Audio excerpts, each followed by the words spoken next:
ஒரு பெரிய பிளஸ் என்ன தெரியுமா, இந்தியாவுடைய கவர்மெண்ட் கிட்ட இருக்கிற நகையை விட தங்கத்தை விட மக்கள்கிட்ட இருக்கக்கூடிய தங்கம் அதிகம், ஏராளம், பெருசு.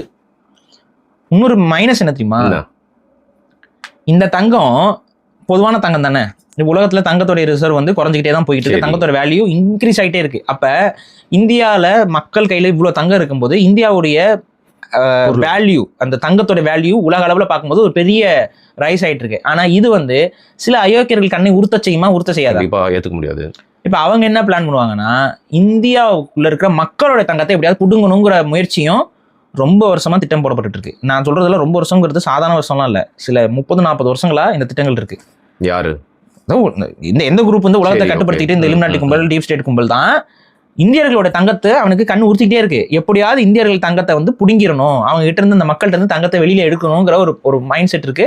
அதுக்கான வேலைகளும் அவங்க செஞ்சுக்கிட்டே தான் இருக்கிறாங்க. இப்போ நான் சொல்றேன், இன்னும் ஒரு ஃபியூ இயர்ஸ் மேபி, ஆக்சுவலாக நடுவில் பிஜேபி கவர்மெண்ட் வந்தப்பவே ஒரு சின்ன ஒரு அறிவிப்பு மாதிரி வந்துச்சு. அப்புறம் அதெல்லாம் இல்லை அப்படின்னு சொல்லி மழுப்பிட்டாங்க.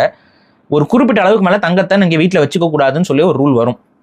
இது வரும், என்னைக்கு வரும்னா எனக்கு சரியா தெரியல. பட் ஆனால் அது பிளான்ல இருக்கு அவங்களுக்கு. இத்தனை பவுனுக்கு மேலே ஒரு ஆண் வச்சுக்க கூடாது, இத்தனை பவுனுக்கு மேலே ஒரு பெண் வச்சுக்க கூடாது, அதுக்கப்புறம் ப்ராப்பர் பில்லிங் இல்லாமல் நீங்கள் தங்கத்தை கையில் வச்சுக்க கூடாது, இப்படிலாம் சொல்லி இந்த ப்ராப்பர் பில்லிங் இல்லாத தங்கம்லாம் அரசாங்கம் சீஸ் பண்ணும்.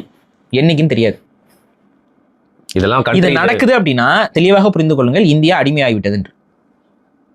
இந்த விஷயம் இன்னைக்கு நடக்குதோ அன்னைக்கு நீங்க புரிஞ்சுக்கோங்க, இந்தியா முழுமையாக அடிமையாகி விட்டது என்று, உலக வல்லாதிகளுக்கு அடிமையாயிருச்சு அப்படின்னு.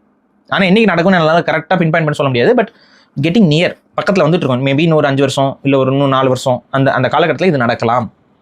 அப்ப அவங்க என்ன பண்ணுவாங்க, ப்ராப்பர் பில்லிங் இல்லாம யாருக்கெல்லாம் தங்கம் இருக்கோ அது எல்லாத்தையும் சீஸ் பண்ண ஆரம்பிப்பாங்க. வீடு வீடா வந்து தங்கத்தை எடுக்க ஆரம்பிப்பாங்க. தங்க வேட்டை நடக்கும்.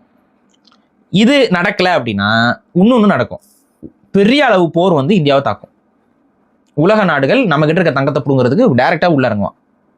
சோ ஆயில் வந்து மண்ணுக்கு அடியில இருக்கு, அது ஒரு நாட்டுல இருக்குன்னு தெரிஞ்சா வந்து அமெரிக்கா எப்படி உள்ள, அதே மாதிரி கோல்டு மக்கள் கிட்ட திரண்டு இந்தியா ஃபுல்லா அப்படி திரண்டு இருக்க இடத்துல கோல்டை வந்து புடுங்கிறதுங்கிறது வந்து சாதாரண விஷயம் கிடையாது. வழிப்பறி கொள்ளை மாதிரி இருக்கு. வழிப்பறி கொள்ளை அதுதாங்க அந்த காலத்துல வழிப்பறி கொள்ளை என்னது மாதிரி பண்றானுங்க, அதுதான் பண்ணுவானுங்க. அது அந்த பிளான்லயே அவங்க இருக்கானுங்க. ஒரு லெவலுக்கு மேல தங்கத்தோட வேலை ஏறிக்கிட்டே போகுது.